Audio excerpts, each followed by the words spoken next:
Hello guys, sorry for the noise of the 3D printer in the background. I'm working on a couple of different projects today, and one of them is this John Deere 990 baler.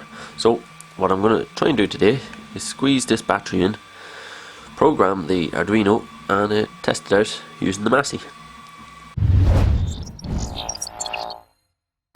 So I'm very close to finishing this baler, but the last thing I need to do is add a battery in here somewhere, and I think I'm probably going to locate the battery around about here.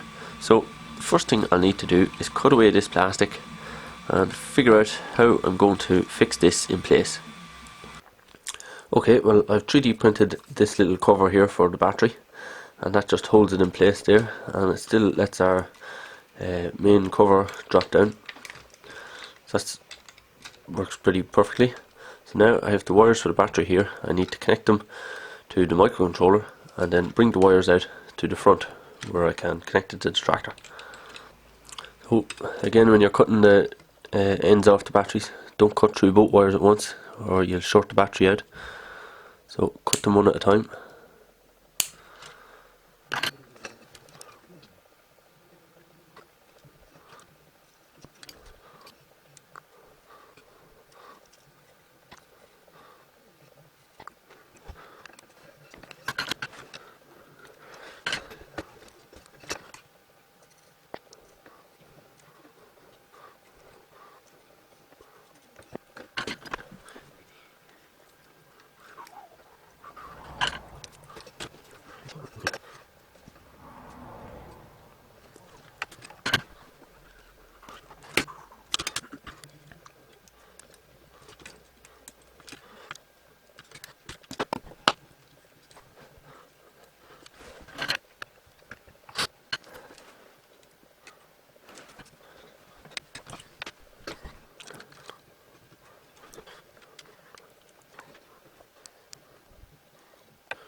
Okay, there's one done. It was rather difficult to do in front of the camera, or well, kind of trying to move around the camera was difficult. So I think I'll do the ground run without being in front of the camera. But all I did was melt a little bit of the wire, fold it over, put the solder on the crease to get rid of the rest of the plastic, solder it to the battery wire, and then put a little heat shrink on. But obviously you put the heat shrink on before you put the heat shrink down the wire before you solder the two wires together. There it is, all wired up now. We have our battery wires coming in, or well, the wires from the Arduino coming in, getting connected to the battery wires, and then heading back out down here. And then at the front here, now that closes perfectly, by the way, there's no problem there. Then at the front we have our power wires meeting with our signal wire, and we get a tractor.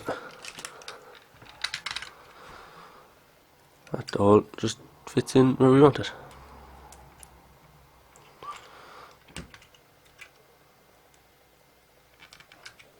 Perfect. So the next thing to do now is to sort out the code for the baler. We'll also need to work on the code for the tractor, because the tractor isn't set up to control the baler. Okay, I think I have the code working right now. So you come along with your tractor. You can drop your pickup reel,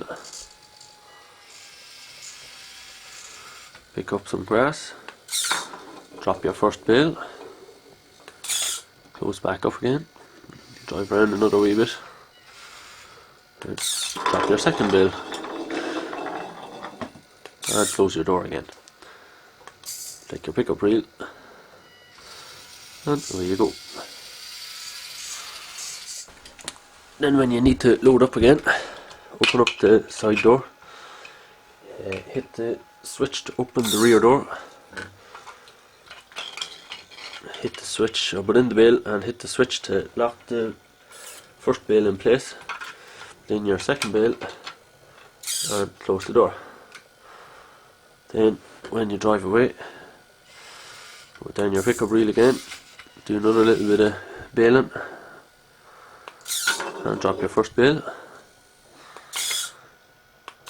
drop your second bale.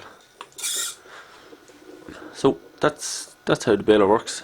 I think it's reasonably simple. I was just pretty slow in making it, I guess. I could have done it a bit faster, but I think it works pretty good.